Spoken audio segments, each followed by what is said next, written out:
Samuel Trevor thought it was over, the second Rose stopped moving. He stood there in the snow, convinced the cold would finish what his fists started until he felt it, footsteps behind him, and the sudden realization that the worst part of the night hadn't even begun. If this story pulled you in, go ahead and subscribe so you never miss what's ahead. I've got another unforgettable story coming tomorrow. And while you're here, drop a comment and tell me where you're watching from. I love seeing people tuned in from all over the world. Okay, let's get back into it. Rose Morgan's blood hadn't frozen yet when Samuel Trevor decided the night was finally quiet enough to leave her behind. He stood over her crumpled body, flexing his bruised knuckles, feeling the ache settle into bone.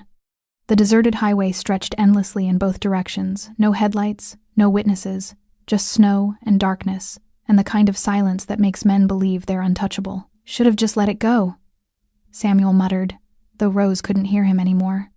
She lay face down on the icy asphalt, one arm twisted beneath her torso, the other stretched outward like she'd been reaching for something that never came. Her dark hair fanned across the road, dusted white with fresh snow.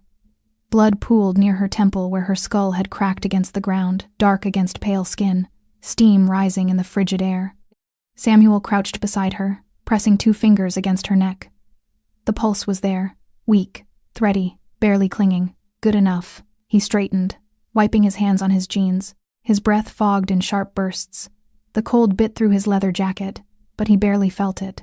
Adrenaline still hummed through his veins, electric and righteous. She'd brought this on herself. All those months of questioning him, doubting him, threatening to tell people the truth about things she didn't even understand. "I'm done protecting your secrets, Samuel." That's what she'd said, standing in her apartment doorway like she had any power at all, like she knew what those words would cost her. Samuel glanced down at Rose's still form. Her red flannel shirt was torn at the shoulder, her jeans soaked through from the snow. One boot had come off during the struggle, lying a few feet away like discarded evidence. The cold would finish what his fists started. Hypothermia worked fast at these temperatures. He'd looked it up once, years ago, after a hunting trip went wrong. 28 degrees, wet clothing, unconsciousness. She had maybe 90 minutes before her core temperature dropped too low. Maybe less. By morning, she'd be another tragic headline. Local artist found dead after vehicle breakdown. Authorities would piece together a story: car trouble, attempted walk for help, exposure. Nobody would question it. Nobody questioned frozen bodies in Minnesota winters. Samuel walked back to his truck, boots crunching through the snow. He paused at the driver's door, looking back one last time. Rose hadn't moved. The snow was already beginning to cover her, gentle and inexorable, like the earth claiming what belonged to it. He climbed into the cab, engine roaring to life, heat blasted from the vents. His hands trembled slightly as he gripped the steering wheel, not from guilt, but from the adrenaline crash. He'd never hit anyone that hard before, never felt bone give way beneath his knuckles, never watched someone crumple like their strings had been cut. It had been easier than he expected. The headlights swept across Rose's body one final time as he shifted into drive. For a moment, her face caught the light, eyes closed, lips parted, snow collecting in her dark lashes. Then the truck turned, and she disappeared into the darkness behind him. Samuel pressed the accelerator. Red taillights glowed briefly in the rearview mirror before the swirling snow swallowed everything. The road curved into forest, and within seconds, the scene vanished completely. Gone. Done. Over. He exhaled slowly, feeling his heartbeat settle. His phone buzzed in the cup holder, probably his brother, wondering where he'd disappeared to. Samuel ignored it. He'd figure out an alibi later. For now, he just needed distance. The highway unwound before him, empty and dark. Pine trees pressed close on either side, their branches heavy with snow. No other vehicles, no houses, nothing but wilderness and the certainty that he'd gotten away with it. Samuel allowed himself a small smile. Nobody knew Rose was out here. Nobody was coming. He'd made sure of that. Behind him, Rose Morgan lay motionless on the frozen road. Her phone was shattered 6 feet away, screen dark, useless. The temperature gauge on the nearest gas station read 28 degrees and dropping. In 90 minutes, hypothermia would claim her. In 2 hours, her heart would stop. Snow continued to fall, soft and relentless, covering her body inch by inch. The road remained empty, silent, the kind of silence that feels permanent. But something moved in that silence. Headlights appeared in the distance, not from the direction Samuel had gone, but from behind. From the stretch of highway Rose had traveled before Samuel forced her off the road. A black vehicle emerged from the darkness, moving slowly, deliberately, not rushing, not hesitant. The headlights swept across the abandoned road, catching the reflective markers, the snow-covered asphalt, the dark shape lying crumpled on the frozen ground. The vehicle stopped 30 feet away, engine idling, headlights illuminating Rose's still form. For a long moment, nothing happened. Just the low rumble of the engine, the whisper of falling snow, the terrible stillness of a woman dying alone. Then the driver's door opened. A man stepped out tall, composed, wearing a long black coat that hung open despite the cold. Dark hair, sharp features, the kind of face that revealed nothing. He stood beside the vehicle, surveying the scene with the patience of someone who'd expected to find exactly this. Theo Smets had been following Samuel Trevor's mistakes for months. Tonight, the mistakes had led here. He began walking toward Rose, boots crunching through snow. Not running, not panicked. His movements carried the weight of inevitability, like watching a door close that had always been meant to shut. The headlights cast his shadow long across the road, stretching toward Rose's body. Steam rose from his breath. Snow collected on his shoulders. He stopped beside her, looking down at her unconscious form with an expression that might have been calculation, or might have been something harder to name. Then Theo turned, very slowly, looking back down the empty highway. In the direction Samuel Trevor had disappeared, and in that moment, standing alone on a frozen road with a dying woman at his feet, Theo Smets made a decision that would unravel everything Samuel thought he'd buried. The night wasn't over. It was just beginning. Rose's first thought wasn't pain. It was cold, the kind of cold that felt like drowning, like being pulled under dark water where sound became distant and movement turned sluggish. She tried to open her eyes but couldn't remember how. Tried to move, but her body had become something foreign, disconnected, refusing every command. Somewhere far away, she heard breathing. Her own? Someone else's? She couldn't tell. Snow touched her face, soft, persistent, melting against skin that barely registered sensation anymore. Each tiny impact felt like a whisper telling her to let go, to sink deeper into the numbness spreading through her limbs. Her mind grasped for something solid, a memory, a reason to fight. Samuel's face, twisted with rage, his fist connecting, the world tilting, asphalt rushing up. The memory arrived fragmented, edges blurred. She'd been leaving, finally leaving. 3 years of walking on eggshells. 3 years of apologizing for things that weren't her fault. 3 years of watching herself shrink smaller and smaller until she barely recognized the woman in the mirror. Tonight, she'd tried to take herself back. "I'm done protecting your secrets, Samuel." She'd said it standing in her doorway, car keys in hand, overnight bag already packed. She'd said it because she thought she was safe, thought he wouldn't follow, thought the restraining order she'd filed that afternoon would matter. She'd been wrong about all of it. Rose's lungs burned with each shallow breath. Something inside her chest felt broken, grinding against itself. Ribs, probably. Maybe worse. She'd taken a first aid course once, years ago, back when she still believed knowledge could save you. Back when she thought being careful meant being safe. Flail chest, punctured lung, internal bleeding. The terms floated through her consciousness like debris from a shipwreck. She tried to move her left arm. Nothing. The signals from her brain died somewhere between intention and execution. Her body had stopped listening, stopped cooperating, stopped caring whether she survived the next 60 seconds. Panic fluttered weakly in her chest, a bird with broken wings. Move. Get up. Crawl. Do something. But her muscles wouldn't respond. She was trapped inside herself, a passenger in a vehicle careening toward oblivion with no way to grab the wheel. The cold intensified. She'd grown up in Minnesota winters, knew the progression. Numbness first, her fingers and toes already gone. Sensation retreating inward like her body was abandoning its extremities to save the core. Then the shivering would come, violent and uncontrollable. Then confusion. Then the final stage, the cruel warmth that made hypothermia victims strip naked before they died, convinced they were burning up as their bodies shut down. She wondered which stage she was in now, wondered if she'd feel herself cross into the last one. Rose's thoughts drifted to her apartment small, cluttered with half-finished paintings, smelling of turpentine and coffee.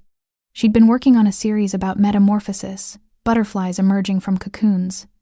The irony wasn't lost on her. She'd spent months painting transformation while trapped in a relationship that was slowly killing who she used to be. Who was I before him? She couldn't remember anymore. Samuel had taken so much her confidence, her friends, her sense of safety in the world. He'd done it slowly, methodically, the way water erodes stone. By the time she realized what was happening, she'd already lost pieces of herself she couldn't name. And now he'd taken the rest.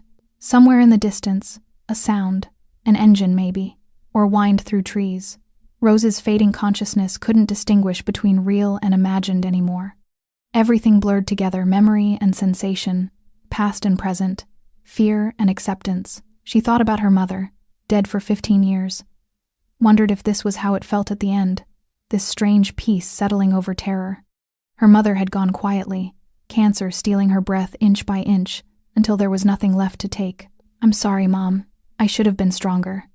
But what good was strength against men like Samuel? Men who smiled in public and raged in private. Men who apologized with flowers and promises before their fists found skin again. Men who made you believe you deserved every bruise, every cruel word, every moment of fear.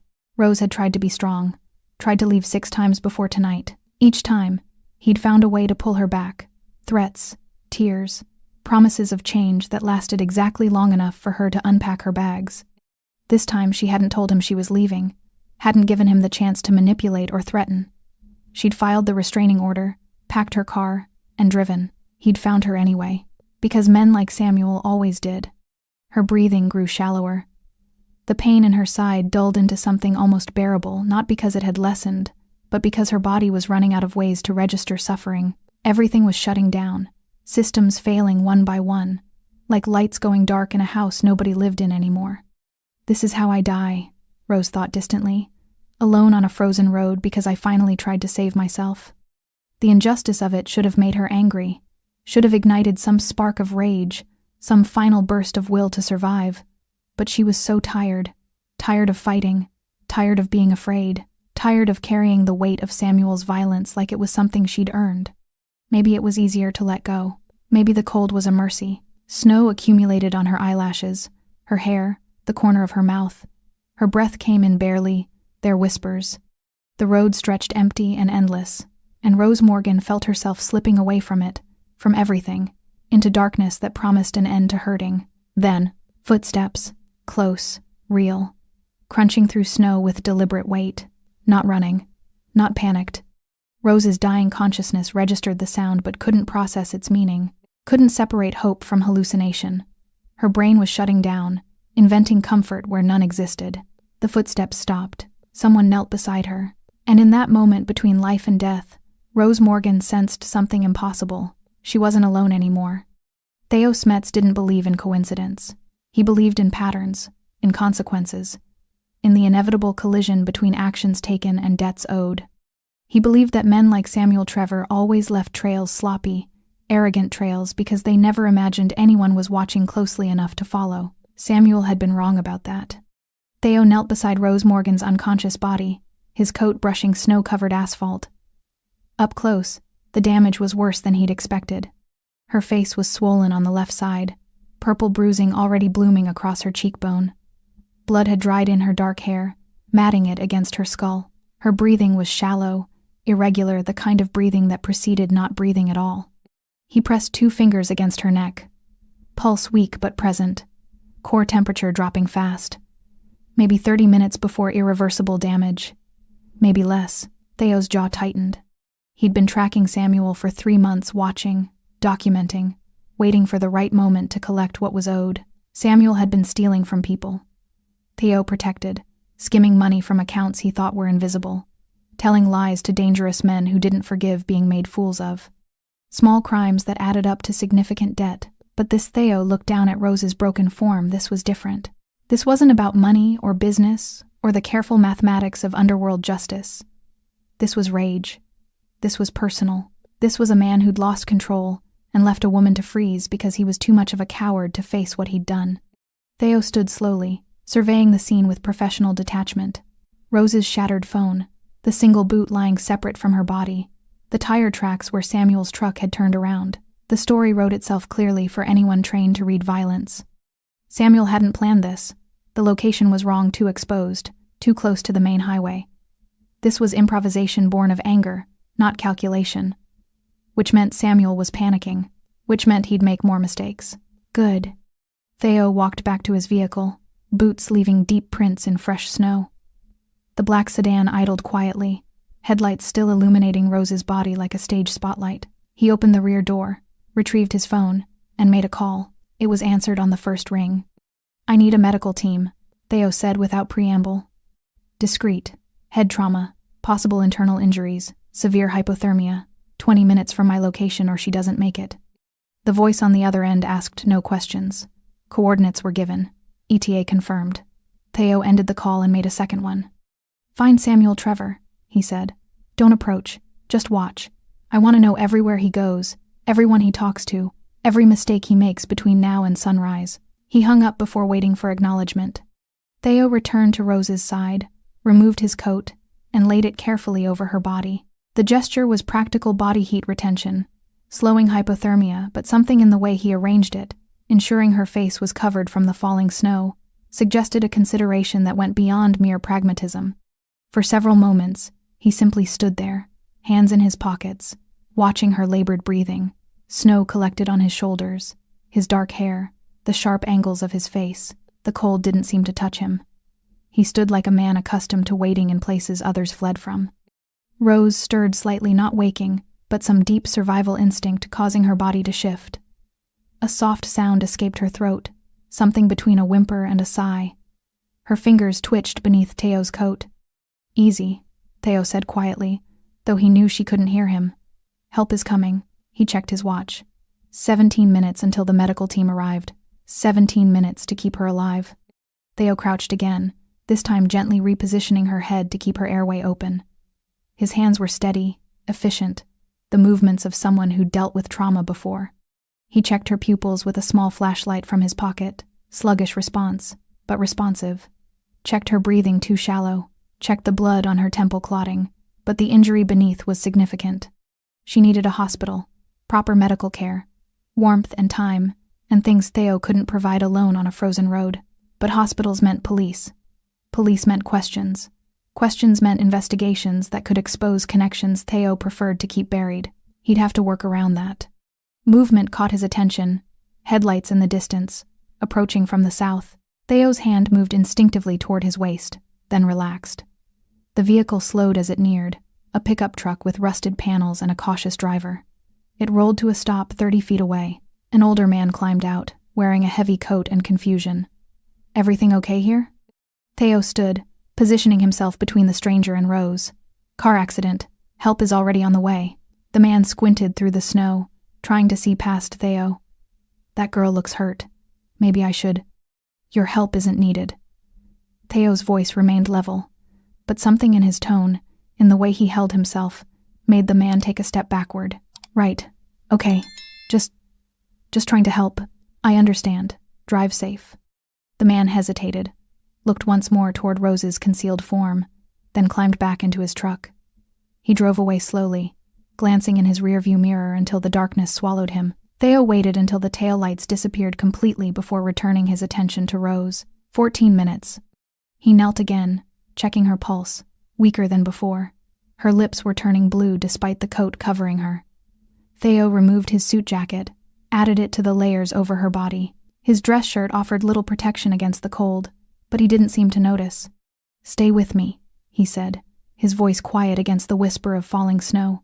"Don't give him the satisfaction." Rose didn't respond. Her breathing grew more labored, each inhale a visible effort. Theo placed his hand against her neck, monitoring her pulse with his fingers. It fluttered beneath his touch, fragile, fading, a life held together by threads that were fraying one by one. He'd seen men die before. Watched the light leave eyes, felt the final breath rattle through broken bodies. He'd caused some of those deaths himself, when circumstances demanded and mercy ran out. But this was different. Rose Morgan hadn't earned this death, hadn't played the games that led men to frozen roads and final reckonings. She was collateral damage in Samuel Trevor's spiral toward consequence, and Theo Smets didn't allow collateral damage. Not anymore. 11 minutes. In the distance, barely audible over the wind, came the sound of approaching sirens. Samuel Trevor made it 37 miles before his hands stopped shaking. He drove through the darkness with his headlights cutting tunnels through falling snow, radio off, heat blasting, mind racing through the details, alibi first, then cleanup, then the careful performance of normalcy that would carry him through the questions that might never come. Because nobody knew. Nobody saw. He'd made sure of that. Samuel pulled into a truck stop off Highway 61, parking beneath flickering fluorescent lights that turned the snow purple. Inside, he'd grab coffee, maybe food, establish a timeline that placed him nowhere near that frozen road. His phone showed 1:14 a.m. Perfect. He'd say he'd been driving all night, heading to Duluth for a weekend fishing trip. Nobody could prove otherwise. He climbed out of his truck, stretching muscles still tight with adrenaline. The parking lot was mostly empty, a semi idling in the corner, a sedan with Minnesota plates, a motorcycle covered in snow. Normal, quiet. Samuel walked toward the entrance, rehearsing his story. Then he stopped. A black vehicle sat in the shadows near the exit engine running, headlights off, the kind of car that cost more than Samuel made in a year, the kind that didn't belong at a truck stop in the middle of nowhere. Probably nothing. Rich guy stopping for gas. Wrong turn. Samuel continued toward the door. Samuel Trevor. The voice came from behind him, calm, measured, carrying the weight of someone accustomed to being heard. Samuel turned. A man stood beside the black sedan, tall and composed in the falling snow. Dark hair, sharp features, expensive clothes that somehow looked wrong in the fluorescent glare, too refined, too intentional. He wore a dress shirt despite the cold, no coat, like the temperature was merely a suggestion he'd chosen to ignore. "Do I know you?" Samuel kept his voice casual, but his heart rate kicked up. The man walked closer, movements unhurried. "No, but I know you." Something in those words made Samuel's stomach drop. Not the words themselves, but the certainty behind them. The kind of certainty that came from knowledge, not assumption. "Look, I don't know what you left Rose Morgan on Route 47. The man stopped 6 feet away. "Approximately 40 minutes ago. You checked her pulse, confirmed she was alive, and left her to freeze." Samuel's blood went cold, colder than the night air, colder than the fear crystallizing in his chest. "I don't know what you're talking about." The lie came automatically, but it sounded hollow even to his own ears. The man tilted his head slightly, studying Samuel the way someone might study an insect pinned to a board. "Your hands are bruised. Your right sleeve has blood on the cuff. You're 20 miles past your apartment, driving in the wrong direction, and your story about Duluth won't hold because you didn't pack fishing gear." Samuel looked down at his hands, knuckles purple and swollen, at his sleeve dark stain he'd somehow missed, evidence he'd been too arrogant or too stupid to notice. "Who the hell are you?" "Theo Smets." The name landed like a punch. Samuel had heard it before, whispered in bars, mentioned in careful conversations by men who dealt in cash and favors. Stories about a man who moved through the underworld like smoke, who settled debts quietly and permanently, who never needed to raise his voice because his reputation did the screaming for him. Stories Samuel had dismissed as exaggeration. Urban legends told by small-time criminals trying to sound dangerous. Looking at Theo Smets now, in the flesh, Samuel understood every story had been an understatement. "I didn't." Samuel's mind scrambled for traction. "Whatever you think happened. I think you've been stealing from the Bellamy accounts for 6 months. Theo's voice remained conversational. "I think you've been skimming profits from deliveries you were trusted to transport. I think you've been telling lies about people who don't forgive being lied about." Samuel's throat went dry. The Bellamy accounts. Christ, he'd been so careful, taking only small amounts, covering his tracks. "How did— And tonight?" Theo continued. "I think you decided Rose Morgan knew too much about your business, so you eliminated the problem. She's my ex-girlfriend, not— She passed information to an accountant 3 weeks ago." Theo's expression didn't change. "Copies of invoices you thought she'd forgotten about. Details about shipments that didn't match manifests. She didn't know what she was giving away, but you did. That's why you followed her tonight. That's why you panicked." Samuel felt the world tilting beneath his feet. Rose had talked to an accountant? Given away his paperwork? When? How? "I want you to understand something," Theo said, taking one step closer. "I've been watching you for months, Samuel. Watching you steal, watching you lie, watching you make enemies of people who take enemies very seriously. I've been patient because the debt you owe takes time to calculate properly. Another step. But tonight, you hurt someone who had nothing to do with your crimes. Someone who was only guilty of knowing you. And that Theo's voice dropped lower, quieter, somehow more terrifying in its restraint, changes everything.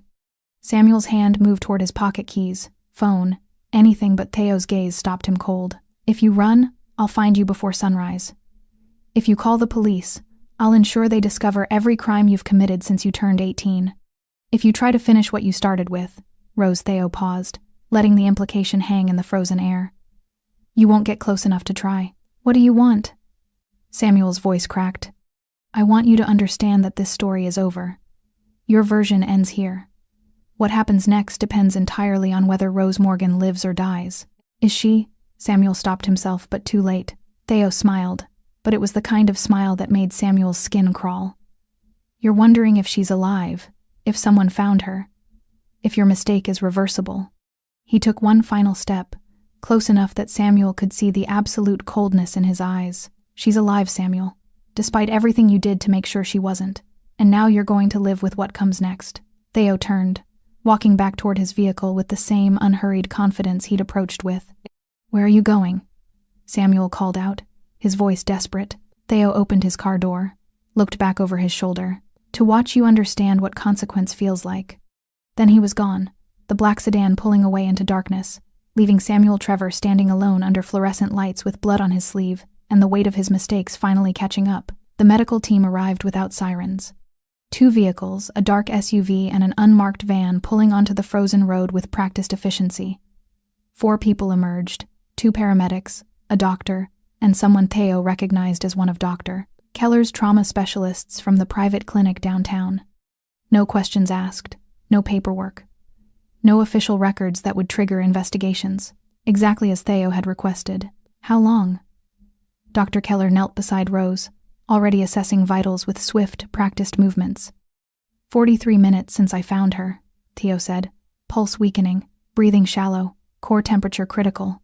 Dr. Keller worked quickly, IV line inserted, heated blankets wrapped, oxygen mask secured. Her team moved like choreographed dancers, each person knowing their role without needing direction. Possible skull fracture, multiple rib fractures, internal bleeding likely. Dr. Keller looked up at Theo. She needs surgery. Soon. Can she be moved? She'll die if we don't, Theo nodded. Take her to your facility. Keep her off the grid. No police notifications until I say otherwise. Dr. Keller hesitated. If she doesn't make it, she will. Theo's voice carried absolute certainty, as if he could will it into being. Make sure of it. They loaded Rose into the van with mechanical precision. Theo watched until the vehicles disappeared into the darkness, red tail lights swallowed by falling snow. Then he stood alone on the empty road, studying the scene Samuel had left behind. Blood on asphalt, tire tracks, a single boot, the shattered phone. Evidence of violence, evidence of abandonment, evidence of a man who thought he could erase someone and walk away clean. Theo retrieved the phone, careful not to disturb the screen fragments. Even damaged, it might yield information. Messages, call logs, the digital footprint people never remembered they left behind. His own phone vibrated. He answered, Talk. Samuel's at the Pine Ridge truck stop off 61. The voice belonged to James, one of Theo's surveillance specialists. He's been standing in the parking lot for 6 minutes. Looks spooked. I know. I just left him. Silence on the other end then. You talked to him? I wanted him to know. Theo walked back to his sedan, phone pressed to his ear. I wanted him to understand this wasn't random, that someone's been watching, that consequence has a name. Risky move, boss. Samuel Trevor is a coward who hits women and steals from people he thinks won't notice. He's not smart enough to be dangerous. Theo climbed into his car. But I need everything on him. Not just the Bellamy accounts. Everything. Who he talks to, who he owes, where his money goes. And I need to know exactly how Rose Morgan became involved. Already working on it. Found something interesting about 3 weeks ago. Rose visited Mueller and Associates downtown. Accounting firm. She was there 90 minutes. Theo's jaw tightened. Why? Still digging. But Mueller handles the Bellamy portfolio. And they've been flagging irregularities in Samuel's shipment records for months. The pieces started connecting. Rose hadn't been just Samuel's ex-girlfriend. She'd been his liability. The person who could unknowingly expose his crimes simply by answering questions honestly. Find out what she told them, Teo said. Every detail. On it. Also, Samuel's brother called him twice in the last hour. Left voicemails. Want me to pull the audio? Yes. And put eyes on the brother. If Samuel runs to family, I want to know. Theo ended the call and sat in the darkness, engine idling, heat blasting against the cold. His mind worked through scenarios, calculating probabilities, anticipating Samuel's next moves. Samuel would panic. Men like him always did when they realized the walls were closing in. He'd either run stupid but predictable, or he'd try to cover his tracks by eliminating evidence, which meant Rose needed protection even after she woke up. If she woke up, Theo pushed the thought away. Dr. Keller was the best trauma surgeon in the state, discreet and expensive. If anyone could save Rose, it was her. His phone buzzed again. A text from an unknown number. Package delivered. She's in surgery. Will update in 3 hours. Package. As if Rose Morgan were cargo instead of a woman bleeding out because she'd made the mistake of trusting the wrong man. Theo opened his contacts, found a name he hadn't called in months. The line rang 3 times before connecting. Smets. The voice was rough, heavy with sleep. Do you know what time it is? I need everything on Rose Morgan. 28 years old, artist, lives on Riverside. Last known employment at the Copper Gallery downtown. Why? Detective Hayes sounded more awake now, suspicious. Because she's in my protection now, and I need to know who she is beyond what Samuel Trevor tried to destroy. Silence. Then, Trevor, that piece of work who's been running deliveries for the Bellamy operation? The same. What did he do? What men like him always do. Theo's voice was flat. He took his anger out on someone smaller, someone who trusted him, someone who couldn't fight back. Hayes exhaled slowly. Where is she now? Surgery. Off the books. She survives. She'll need protection. He knows she talked to Mueller and Associates. He knows she can connect him to the irregularities in the Bellamy accounts. Christ, she stumbled into the middle of your investigation? She didn't stumble. She was used. Theo watched snow accumulate on his windshield. Samuel thought she was just his ex-girlfriend. Thought she'd keep his secrets because that's what victims do. But she didn't. She talked. And tonight, he tried to erase that mistake. You want me to bring him in? Not yet. I want him scared. I want him making mistakes. I want him to understand that running won't save him, and neither will silence. Smets, Hayes' tone shifted. Cautionary. Whatever you're planning. I'm planning to make sure Rose Morgan wakes up in a world where Samuel Trevor can't touch her again. Everything else is just logistics. Theo ended the call before Hayes could argue. The snow continued falling, covering the blood on the road, erasing the evidence of violence the way time erased everything eventually. But Theo remembered. He cataloged every detail: the position of Rose's body, the defensive wounds on her hands, the boot lying separate like a marker of struggle.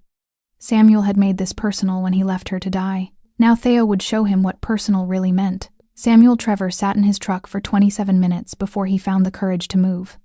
His hands gripped the steering wheel, knuckles white, mind replaying Theo Smets' words on an endless loop. She's alive, despite everything you did to make sure she wasn't.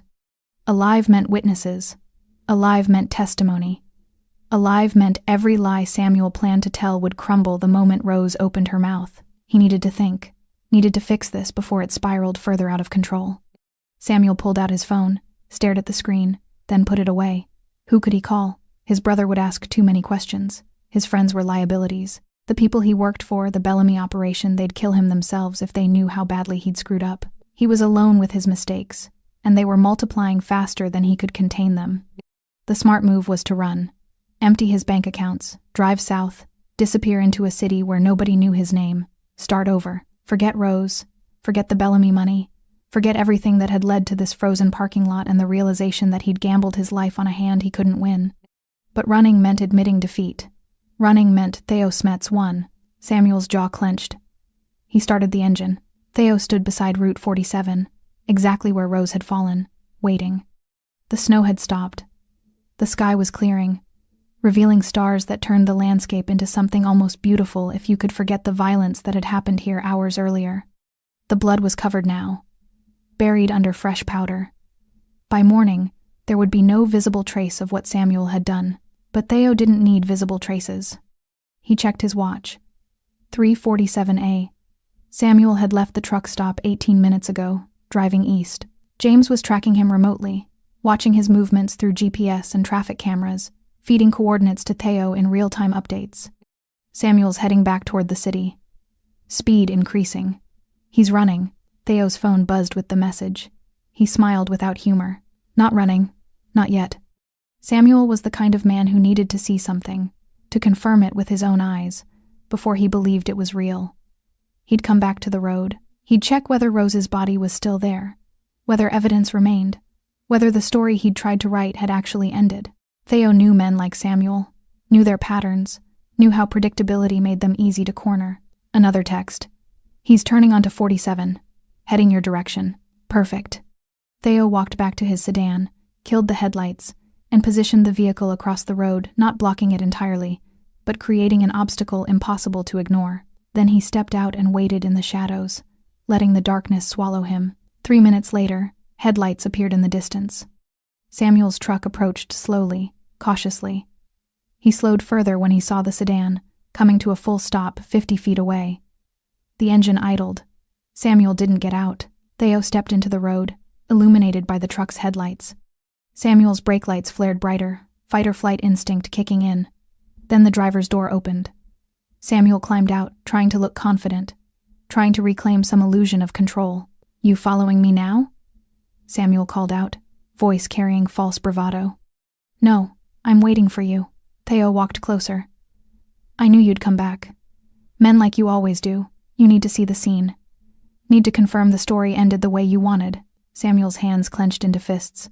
"I don't know what game you're—" "This isn't a game, Samuel. This is consequence." Theo gestured to the empty road. "You came back to check whether Rose's body was still here, whether anyone found her, whether the cold did what your fists couldn't. You're insane." "I'm precise." Theo stopped 10 feet away. "I chose this location specifically. No traffic at night, no witnesses, no security cameras within 3 miles. The nearest house is 4 miles east. If someone screamed here, nobody would hear them." Samuel took a step backward. "Are you threatening me?" "I'm explaining context." Theo's voice remained level, conversational. "You thought this road was empty by coincidence. It wasn't. I've been directing your movements for weeks, Samuel.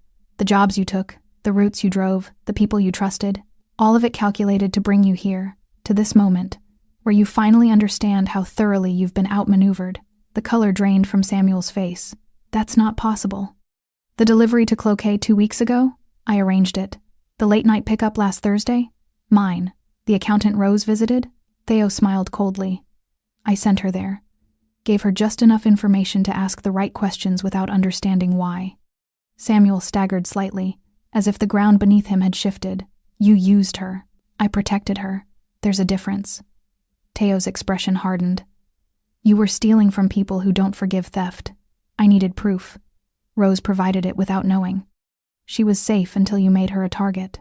I didn't. You beat her unconscious and left her to die." Theo's voice cut through the night like a blade. "Don't insult us both by pretending otherwise." Samuel's breathing quickened. His eyes darted around the empty road, calculating odds, measuring distances. Theo could see the desperation building the moment when cornered animals stopped thinking and started clawing. "Sit down, Samuel." "What?" "Sit down." Theo pointed to the ground. "Right there, in the snow." "I'm not." Theo moved. Not running, not rushing, just closing the distance with frightening speed. Samuel tried to react, tried to raise his hands, but Theo's palm struck his chest precise, controlled, and Samuel's legs buckled. He dropped to his knees in the snow, gasping. "I said sit." Theo stood over him. "You're going to stay right there while I explain exactly what happens next." Samuel looked up, fear finally replacing arrogance in his eyes. "Rose is alive," Theo continued. "She's in surgery. If she dies, you die. Not quickly, not mercifully. You die the way you made her suffer slowly, in the cold, knowing nobody's coming to save you. Please. If she lives, you answer for everything. The theft, the violence, the lies. You confess to the Bellamy operation. You return every cent you stole. You disappear from Rose's life so completely she forgets you existed. They'll kill me if I confess." "Yes." Theo crouched down, eye level with Samuel. "But that's better than what I'll do if you run. Because Samuel," his voice dropped to barely above a whisper, "I will always find you. Always. And when I do, You'll wish you'd taken your chances with them. Headlights appeared in the distance, 2 vehicles approaching from the east. Samuel's eyes widened. Who's that? People who've been waiting for permission to collect what you owe. Theo stood.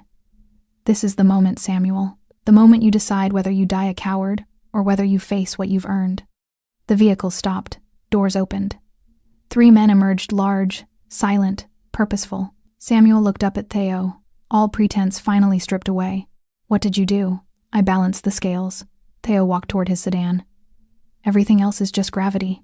The 3 men moved like shadows given substance, deliberate, unhurried, carrying the weight of professional violence barely contained beneath pressed suits and impassive expressions.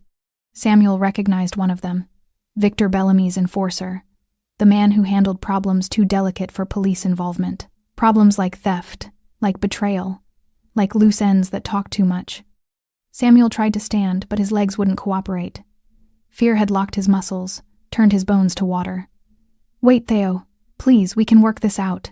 Theo paused at his sedan, hand on the door. He didn't turn around.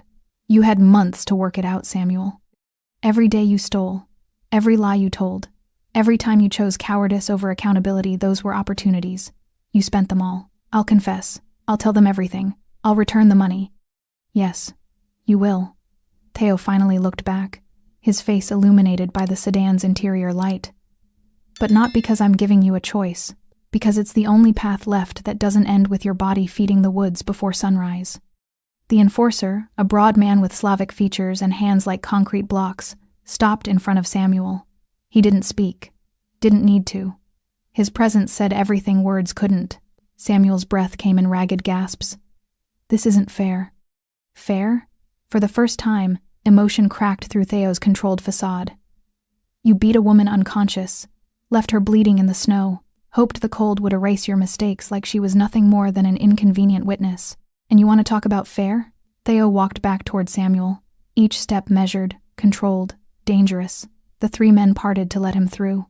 He crouched down again, close enough that Samuel could see the absolute coldness in his eyes, the kind of cold that had nothing to do with temperature and everything to do with the absence of mercy. I've killed men, Samuel.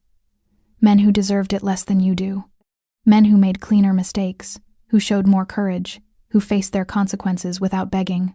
Theo's voice was barely above a whisper, forcing Samuel to strain to hear. Do you want to know why you're still breathing? Samuel nodded frantically. Because Rose Morgan is still breathing. Because somewhere in a surgical suite, a doctor is fighting to keep her heart beating, her lungs working, her brain functioning despite everything you did to stop them. Her survival is the only thing standing between you and a shallow grave. Theo stood, brushing snow from his knees. So here's what happens now. You're going to get in that vehicle. He pointed to the black SUV idling behind the 3 men. You're going to drive to the Bellamy warehouse. You're going to confess every theft, every lie, every cut you skimmed from their operations. You're going to return every cent you can access and sign over everything you own to cover the rest. They'll kill me. Probably. Theo's expression didn't change. But Victor Bellamy is a businessman first. He might decide your debt can be worked off. Might decide you're worth more alive than dead. That's between you and him. And if I refuse? Theo glanced at the enforcer, then back to Samuel. Then you don't leave this road. And tomorrow, when hunters find your truck abandoned with blood on the steering wheel, everyone will assume you ran. Assume guilt caught up with you. Assume the cold or the wolves or simple cowardice finally claimed you. The enforcer's hand moved to his waist, where something metallic glinted in the starlight. Choose, Samuel. Theo walked back to his sedan. Face what you've earned, or disappear into the same mercy you showed Rose. Samuel chose survival. He climbed into the SUV on trembling legs, flanked by 2 of the 3 men. The enforcer took the driver's seat, silent and immovable. The doors closed with the finality of a coffin lid. Theo watched the SUV pull away, taillights receding into darkness. The 3rd man, younger, sharper dressed, remained behind. What do you want me to do with his truck? He asked. Leave it. Let the police find it here. Let them wonder why Samuel Trevor abandoned his vehicle on a road where his ex-girlfriend nearly died. Theo climbed into his sedan. Sometimes the questions are more useful than the answers. The man nodded and disappeared into a second vehicle Theo hadn't noticed, arrive a dark sedan identical to his own. Within seconds, the road was empty again except for Samuel's abandoned truck. Headlights still burning, driver's door hanging open like a question mark. Theo sat in his car, engine off, darkness pressing against the windows. His phone buzzed, a message from Dr. Keller. Surgery complete.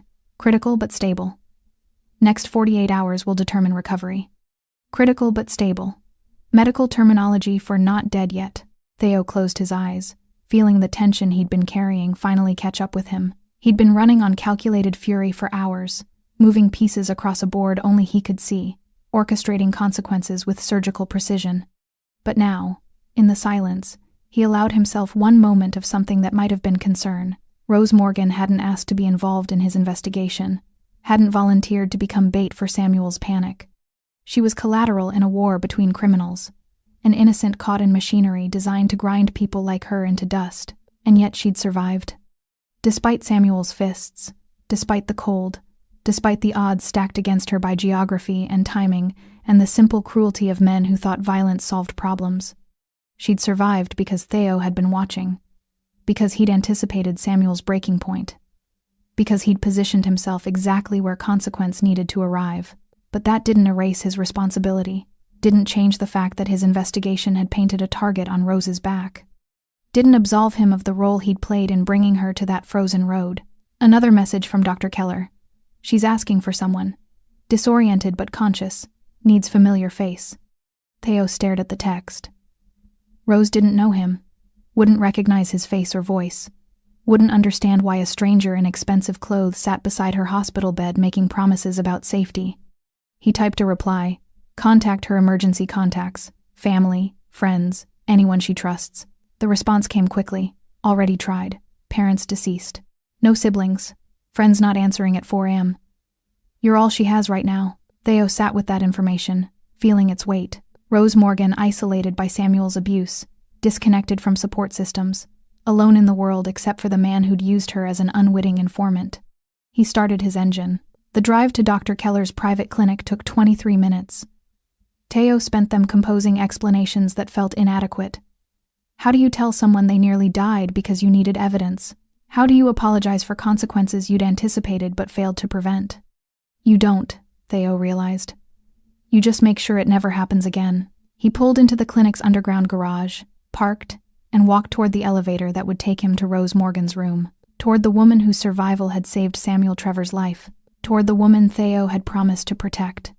Even if she never understood why, the hallway smelled like antiseptic and something else, copper maybe, or fear. Theo walked past empty rooms with darkened windows, his footsteps echoing against tile floors. Dr. Keller's clinic occupied the 3rd floor of a building that officially housed medical offices and unofficially treated patients who couldn't afford questions. Room 307. Door half open, lights dimmed. Theo paused outside, listening. Steady beeping of monitors. The mechanical whisper of oxygen. Someone breathing shallow, labored, but alive. He pushed the door open. Rose Morgan lay in the hospital bed, looking impossibly small beneath white sheets and medical equipment. Her face was swollen beyond recognition. Purple bruises blooming across her left cheekbone, bandages wrapped around her skull, one eye sealed shut from trauma. An IV drip ran into her arm. Oxygen tubes snaked beneath her nose. Monitors tracked her heartbeat in irregular patterns that made Theo's jaw tighten. This was what Samuel's fists had created.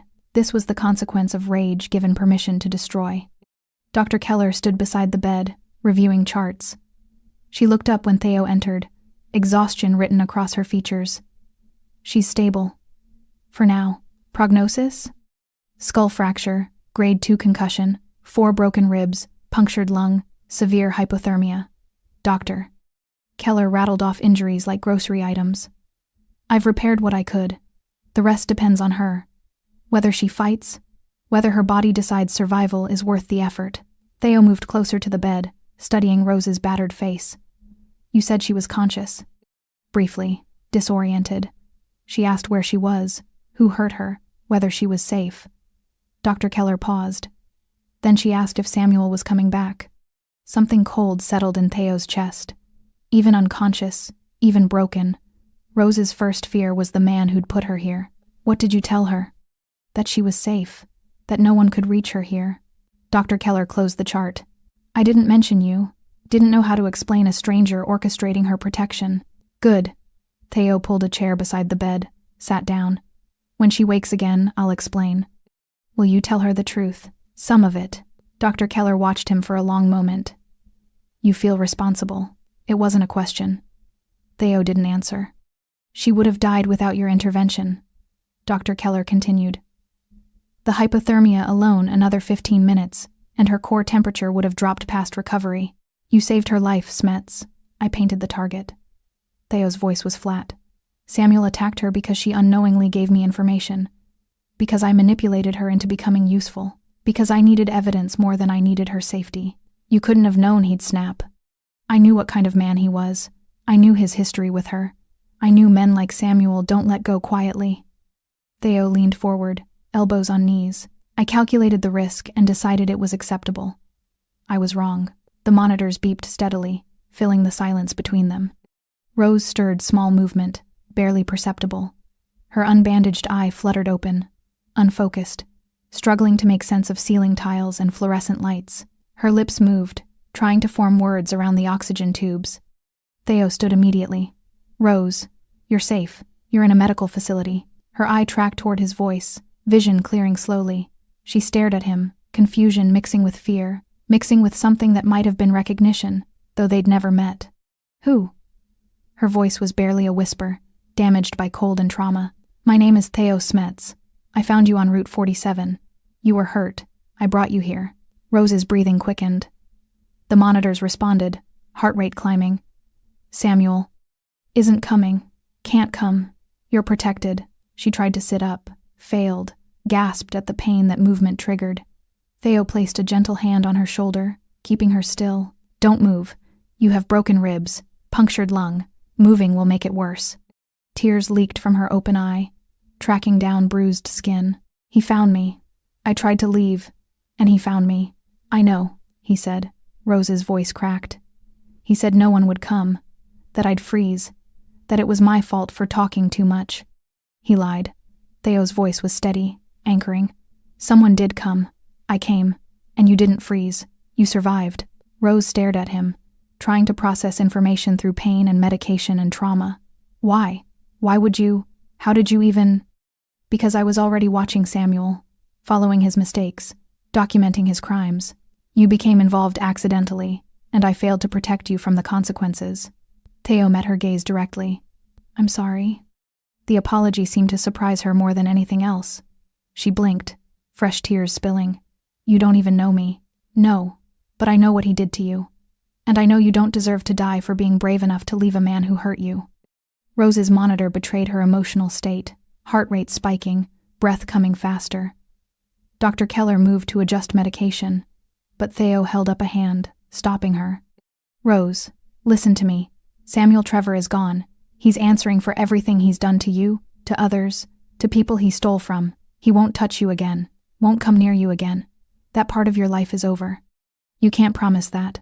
Her voice was small, defeated. Men like Samuel don't just go away. They come back. They always come back. Not this time. Theo's tone carried absolute certainty. I've made sure of it.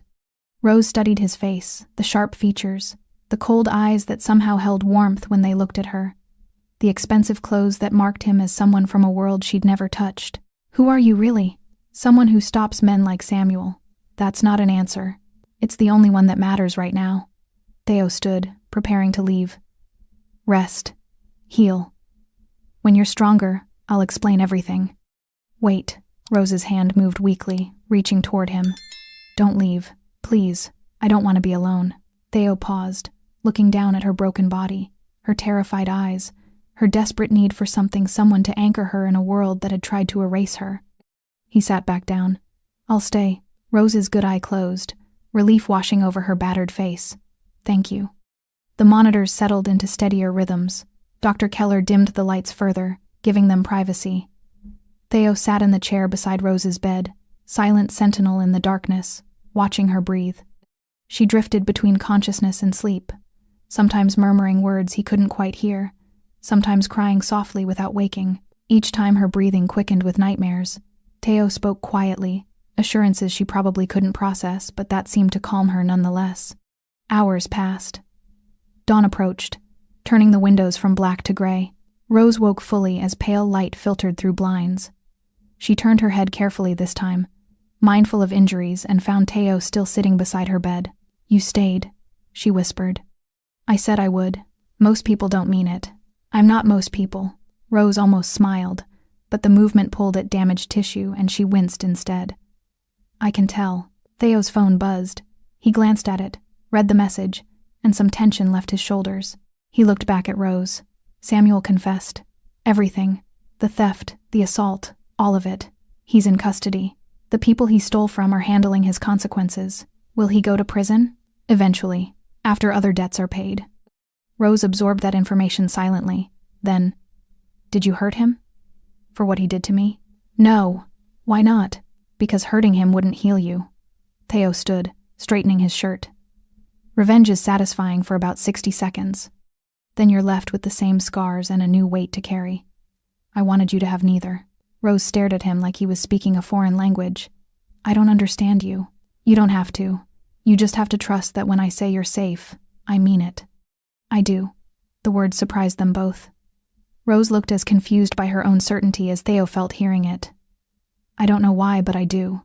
Theo nodded once, something that might have been respect crossing his features. "Then rest, heal, rebuild. When you're ready to leave here, I'll make sure you have resources. Apartment, security, whatever you need to start over without fear." "Why would you do that?" "Because you deserved protection before, and you deserve support now." He moved toward the door. "And because I failed you once, I won't do it again." "Theo," Rose's voice stopped him at the threshold. "Will I see you again?" He looked back, silhouetted against the hallway light. "Probably not. My world and yours shouldn't intersect more than they already have. But you'll know I'm watching. You'll know if trouble comes.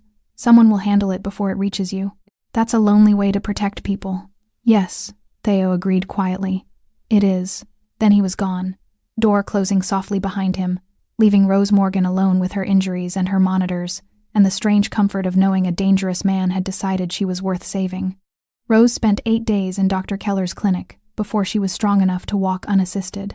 8 days of surgeries and physical therapy, and nightmares that woke her screaming for help that finally came. 8 days of learning to breathe without pain, to move without agony, to exist without constantly checking doors and windows for Samuel's return. He never came. The first morning she could stand without assistance, Rose shuffled to the window and looked out at the city below gray buildings and traffic, and people moving through their lives with the casual certainty of safety. She'd forgotten what that felt like, forgotten what it meant to move through the world without calculating exits and escape routes. Dr. Keller entered carrying fresh bandages. "You're healing faster than expected. The ribs, especially, you must have good genetics. Or stubbornness." Rose turned from the window. "When can I leave?" "Medically? 3 more days. Practically?" Dr. Keller set the bandages down, expression serious. "Do you have somewhere safe to go?" Rose's apartment was still in her name, but the thought of returning there to walls Samuel had touched, to spaces he'd occupied, to memories embedded in every corner made her chest tighten. "I don't know." Mr. Smets arranged accommodations. "New apartment, fully furnished, security system installed. He asked me to give you this when you were ready." Dr. Keller handed her an envelope. Inside, keys, an address on the north side, and a handwritten note on expensive paper. "The lease is in your name, rent paid for 2 years, security monitored 24/7. Your belongings have been moved from your old apartment. Bank account established in your name enough for 6 months' living expenses. Use it to heal. Use it to start over. You owe me nothing. T.S." Rose read it twice, trying to reconcile the generosity with the dangerous man who'd sat beside her bed for hours. This is too much. For him, it's barely a gesture. Dr. Keller began changing Rose's bandages with practiced efficiency. Theo Smets operates in a world where money is leverage and power is currency, but occasionally, very occasionally, he uses both for something that looks suspiciously like kindness. "You've known him long? Long enough to understand he's complicated. Dangerous, yes. Criminal, absolutely. But there's a code buried under all that coldness. Lines he won't cross. People he won't abandon once they're under his protection." Rose winced as Dr. Keller probed tender ribs. "Why me? Why does he care what happens to me? Because you got hurt in his war. Because Samuel made you collateral damage in crimes that had nothing to do with you. Theo doesn't tolerate innocent casualties." "Doctor." Keller finished the bandaging. "Also, I think you remind him that not everyone in his world is broken beyond repair, that some people still deserve saving. I don't feel saved. I feel rearranged. Rose looked down at her healing body, at bruises fading from purple to yellow, at scars that would remain long after pain disappeared. Like someone reached into my life, pulled out all the broken pieces, and put them back together in a different order. Is that better or worse than before? Rose considered. Before meant Samuel. Before meant fear masquerading as love, control disguised as care, violence explained away as passion. Before meant disappearing into someone else's definition of who she should be. Better, she admitted quietly. Definitely better. Day 11. Rose was discharged with prescriptions, physical therapy instructions, and Dr. Keller's personal number in case anything feels wrong. A car waited outside black sedan, driver in a suit who introduced himself as James and said nothing else. He drove her to the North Side address, helped carry the few belongings she'd accumulated during recovery, and handed her the keys. Mr. Smets wanted me to tell you the security system is active. Panic button in every room. Someone monitors it constantly. You need anything at all, there's a number programmed into the phone on your kitchen counter. Rose stood in the doorway of her new apartment, overwhelmed. It was beautiful hardwood floors, large windows, furniture that looked expensive but comfortable. Nothing like the cramped studio she'd shared with Samuel, where every surface held memories of arguments and apologies, and the slow erosion of self-worth. This place felt clean, untouched, like possibility made physical. Thank you, she told James. He nodded and left without ceremony. Rose walked through the apartment slowly, cataloging details. Her paintings, the ones she'd thought lost, hung on the walls, professionally framed. Her art supplies arranged in the second bedroom, which had been converted into a studio with perfect northern light. Her books on shelves she didn't own before. Her life, reconstructed by someone who'd paid attention to what mattered. She found the phone James mentioned. One number programmed. She stared at it for a long time before dialing. It rang once. Rose. Theo's voice, immediately recognizable. You moved my paintings. You're an artist. You need your work.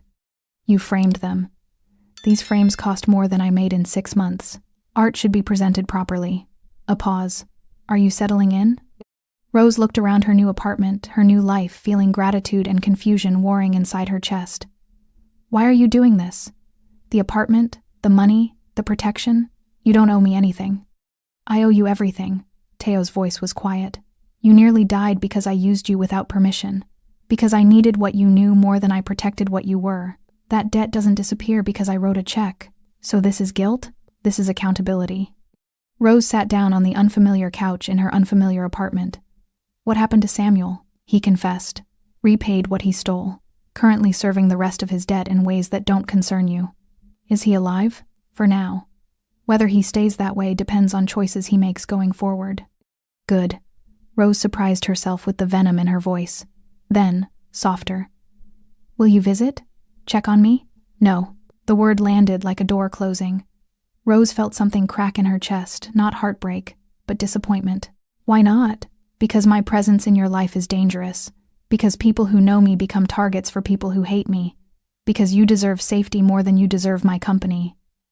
Theo exhaled slowly. You're rebuilding, Rose. Building something new from pieces Samuel tried to destroy. Don't let me become another complicated man who dictates your world. You're nothing like him. I'm exactly like him. I just hide it better. A long pause. Be safe, Rose Morgan. Make art. Build a life. Forget the night you almost died and the man who couldn't save you fast enough. Theo. The line went dead. Rose sat holding the phone, tears streaming down her healing face. Not from sadness, but from the strange ache of being protected by someone who refused to stay. Someone who saved her life and then disappeared because he believed his presence would damage what he'd fought to preserve. She understood it, even hated it a little, but she also knew Theo Smets was right. Her new life couldn't include the man who'd orchestrated its beginning. That would be trading one complicated relationship for another. Swapping Samuel's control for Theo's protection, losing herself again in someone else's definition of safety. Rose stood, wiped her eyes, and walked to the studio. Her easel waited. Clean canvas. Fresh paint. She picked up a brush and began creating something new. 4 months of physical therapy taught Rose that healing wasn't linear. Some days she woke without pain, body moving smoothly, scars barely noticeable. Other days, every breath hurt. Every movement reminded her of the night Samuel's fists rewrote her understanding of vulnerability. The therapist said this was normal, said trauma lived in the body long after wounds closed. Rose learned to live with both versions of herself. She painted through the hard days. Bold colors, aggressive brushstrokes, canvases that screamed what she couldn't say aloud. The studio became her sanctuary, the place where rage and grief and relief could coexist without apology. The Copper Gallery called 6 weeks after her discharge. Her old boss, Maria, voice careful and kind. "Rose, honey, I heard about everything. Are you okay?" Rose almost laughed. Was she okay? She was alive, which was more okay than Samuel intended. "I'm managing. Listen, I have a collector asking about your butterfly series, the Metamorphosis paintings. They want to commission new work, 12 pieces, full creative control, budget that'll keep you comfortable for a year. You interested?" Rose looked at the canvas she'd been working on, a woman emerging from darkness, wings forming from wounds. "Yes. I'm interested." The commission gave her purpose beyond survival. She worked 12-hour days, losing herself in paint and possibility, creating art that documented transformation without romanticizing trauma. Each piece told truth, that change was violent, that growth required destruction, that becoming someone new meant mourning who you used to be. The collector loved them, paid triple her asking price, asked for 20 more. Rose Morgan became, against all odds, successful. The panic attacks started 3 months in, sudden, devastating, triggered by nothing and everything. A man's voice raised in anger, footsteps behind her, the sound of truck engines. Her therapist said this was also normal, said hypervigilance was her nervous system trying to prevent future harm by catastrophizing present safety. Rose learned breathing techniques, grounding exercises. The phone number James had given her, which connected to a security team that talked her down from ledges only she could see. She never called Theo. The temptation was there, especially at 3:24, when nightmares woke her and silence felt like drowning. But he'd been clear. His presence was danger disguised as protection. And Rose was done letting men, even well-intentioned ones, define the boundaries of her world. She saved herself instead, one panic attack at a time. One nightmare survived. One day of choosing to keep breathing when breathing felt impossible. Samuel Trevor's name appeared in the news 4 months after that night. Rose saw it while scrolling her phone. Local man dies in custody following confession to multiple crimes. She read the article twice, feeling nothing, then everything, then nothing again. Samuel was dead, not from Theo's hands, but from consequences he'd spent years outrunning. The article mentioned theft, assault, connections to organized crime. It mentioned a woman he'd nearly killed. It didn't mention her name. Theo's influence, she suspected, keeping her privacy protected even in death's paperwork. Rose closed her phone and returned to her painting. That night, she dreamed of snow and silence, and the moment she'd given up, believing nobody was coming. She woke gasping, checking locks, confirming the security system's green light. Then she called her therapist and talked until dawn broke. The gallery opening happened on a Tuesday in spring. Rose stood among her paintings, 24 pieces, documenting transformation from victim to survivor, to something beyond simple categories. Critics called it visceral, unflinching, a testament to feminine resilience. Rose called it exorcism. Maria found her hiding in the corner, overwhelmed by attention. "You okay? Ask me tomorrow." "Fair." Maria squeezed her shoulder. "There's someone here asking for you. Says he's a friend, but wouldn't give his name." Rose's heart jumped. She scanned the crowd, searching for sharp features and cold eyes that sometimes held warmth, but the man approaching wasn't Theo. He was younger, dressed casually, carrying a small package. "Rose Morgan? Yes? Delivery for you. From someone who couldn't attend but wanted you to have this." He handed her the package and disappeared into the crowd before she could ask questions. Rose opened it carefully. Inside, a small card and a photograph. The photograph showed her unconscious on the frozen road, snow falling, darkness pressing close. But in the frame's corner, barely visible, a figure approached. Theo, captured mid-stride, walking toward her through the night. The card read, "You survived because you're stronger than the cold, the violence, and the men who thought they could break you. I was just there to witness it. Proud of what you've built. T.S." Rose stared at the photograph. at the visual proof that someone had come, that she hadn't been abandoned to die alone. That consequence had arrived exactly when it needed to. She tucked the photo into her bag and returned to her gallery opening, to the art she'd made from ashes, to the life she'd built from broken pieces, to the future Samuel never imagined she'd survive to see. That night, alone in her apartment, Rose hung the photograph above her easel, not as reminder of trauma, but as evidence of truth, that the worst night of her life had also been the beginning of becoming someone new. That survival wasn't passive, it was choice, repeated daily, to keep existing despite every reason to quit. She picked up her brush and began a new painting, a woman walking through snow toward light she couldn't see yet, trusting it existed somewhere ahead. Rose Morgan painting her own rescue. Rose Morgan, finally free. Outside her window, the city moved through darkness toward dawn, indifferent to individual suffering, blind to private victories.